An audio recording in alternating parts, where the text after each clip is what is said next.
If you're an empath and you're exhausted all the time, it's not because you're too sensitive. It's because you're picking up on everybody else's emotions and you're leaving yourself empty. And that's the part nobody talks about. Hi boo, it's me, your medium bestie, the Deathberry, certified doula, and your spirit guide to the other side. Ding!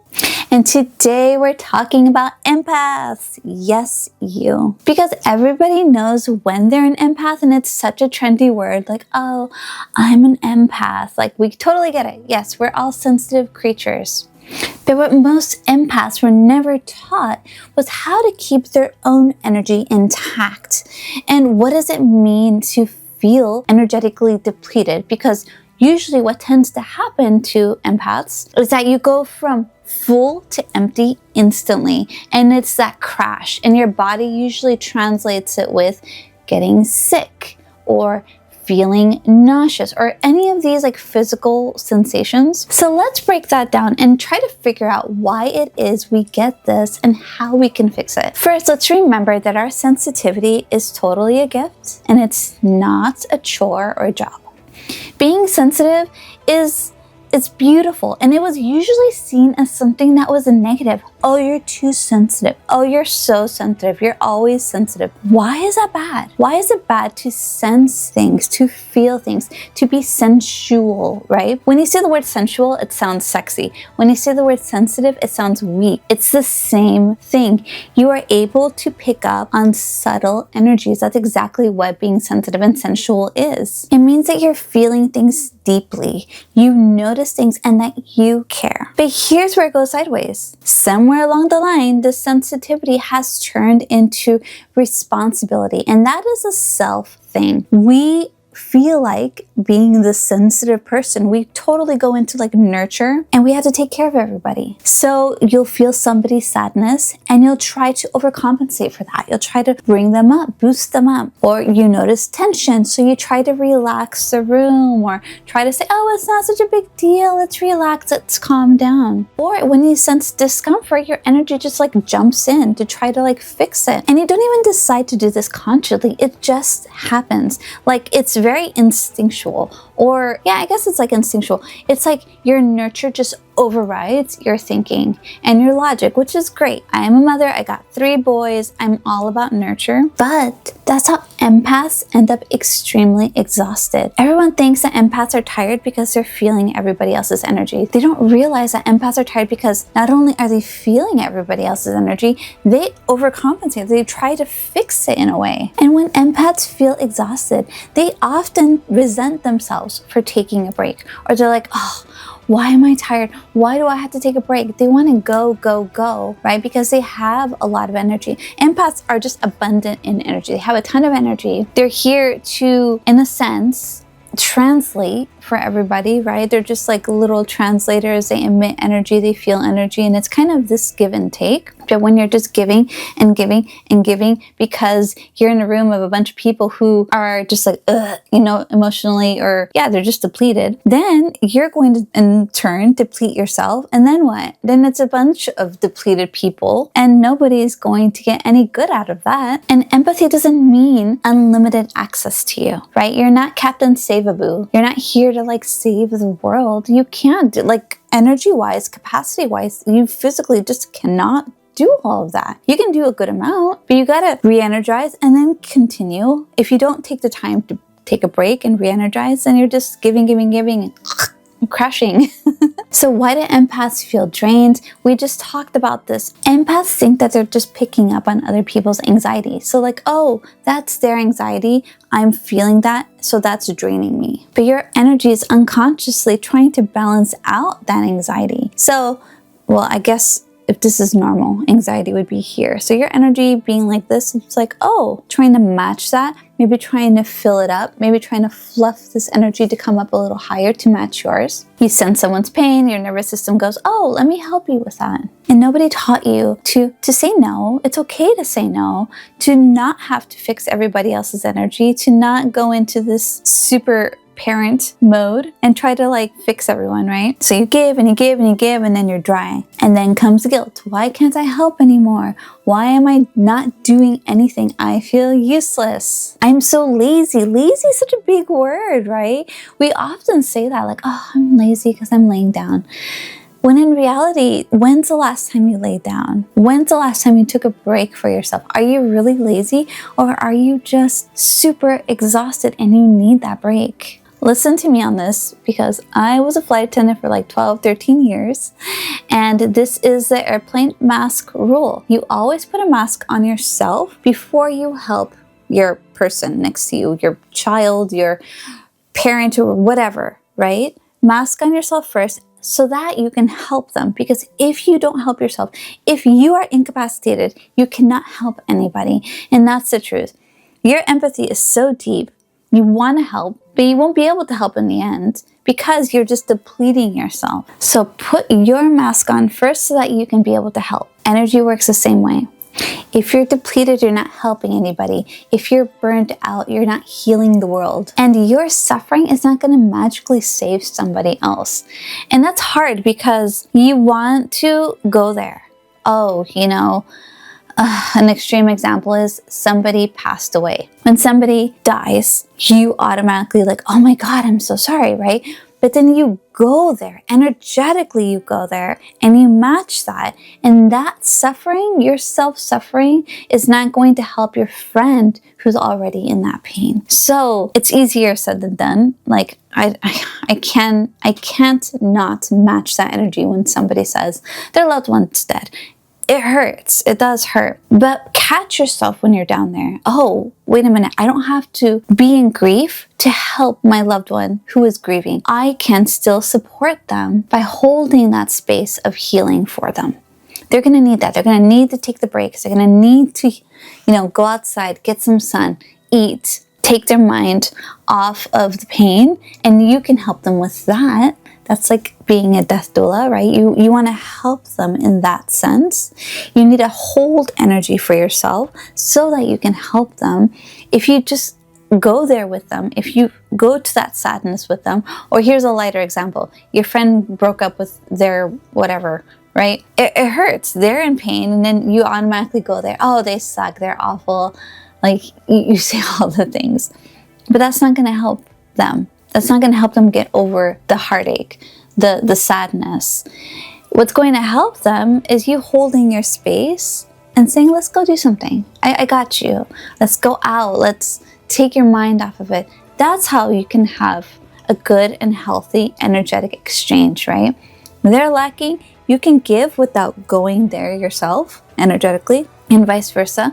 Hopefully, when you're not feeling great, you'll have somebody in your area who will be able to fluff you up and support you as well. So the whole suffer to be holy thing, we can let that go. No one's going to benefit from your exhaustion. And you're allowed to hold space when you have space to hold. But don't hold space when you don't have any space. And it's not selfish, it's intelligent. It's taking care of yourself. So if you don't take care of yourself, nobody else will. We can't assume that they will. So you really gotta make sure you're good to go so that you can help others, if that's what you want to do, right? But always take care of you, especially energetically, because it's so easy to just drain it all. So empowered empaths are not going to go saving the world. They're going to understand their capacity. They're going to check in with their energy, like, how am I doing? Can I give this energetically? Can I support you in this way? They're going to say yes when they can, and they're going to say no when they can't. We call these boundaries. Yes, they're boundaries. They're also just understanding how you are and what you can give and what you cannot give, or what you choose not to give and what you do choose to give. They model self-love, self-respect instead of martyrdom. We are raised to be martyrs. Religion does that to us. I for sure am somebody who struggles with martyrdom myself. So I am speaking from experience. Let's love ourselves enough to not sacrifice ourselves. And this is exactly why I created my free school community, Spirit Connection Made Easy. Link is down below. Because connection to spirit should be accessible, grounded, free from guilt and fear, and in good community. Community is a big one. This is a huge step, something I've been really working on last year, building a community, because I'm such a hermit. I feel like it's really important for us to have people who are like-minded to work together with, or at least to talk to, right? Hey, I'm having this kind of experience. Other people who are similar will be like, yeah, me too. And you won't feel as alone in the world. It's a space where sensitive people learn how to connect to spirit, free and easy, without draining themselves. And if that sounds like something you need, the link's down below. I would love to see you there. So what is spirit versus a burnout? And it really matters, because real spirit energy, or energy from your spirit loved ones, from your best self, from just spirit in general, and I say spirit so openly, energy that is from the spirit world, i.e. a higher vibrational plane, is never going to feel frantic. It's never going to feel scary, and it's never going to feel depleting. So let me clear this up. When I say spirit energy, I'm talking about the spirit world, the astral plane, an energy plane that vibrates higher than how we are vibrating right here on this physical plane. That spirit energy. When we connect to ghosts, ghosts aren't there in the spirit world. Ghosts are here with us. They are a bodiless energy. Like, they're just like us, but without the body. And so they're not vibrating as high. They're vibrating a little bit higher than our vibration, but not in a good way. So you'll know the difference. Spirit energy always feels light, bright, like it's bringing you up. It always makes me feel like I'm getting taller. I'm being brought up. I'm being lighter, like my whole body feels lighter. I might get a little lightheaded if I go too high. You can start to hear high-pitched sounds. You can start to see different colors depending on how you vibrate energetically. So this is a beautiful, loving sensation that you're going into. When you connect to earthbound spirits, or like ghosts, it feels denser. It feels denser. It feels like a little bit creepier, crawlier, more physical feeling. More like, ooh, what's that? That's what ghost energy feels like. And it doesn't really feel great. It feels more creepy. It feels like somebody's behind you, because they are.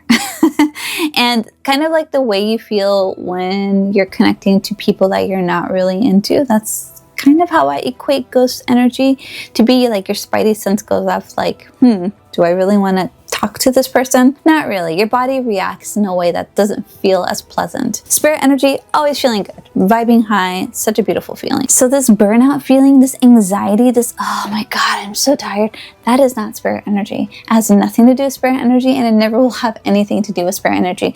That is you not having energy, basically. You running on empty. So when your car is like on its last, when it's showing empty on the gas meter and you're like barely going and it starts to get really clunky, that's how you start feeling. And if you don't listen to your body, take a break, re-energize, then it's going to incapacitate you, or you're just going to get sick and tired and just feel like crap, get the migraines, get the headaches, get the nausea.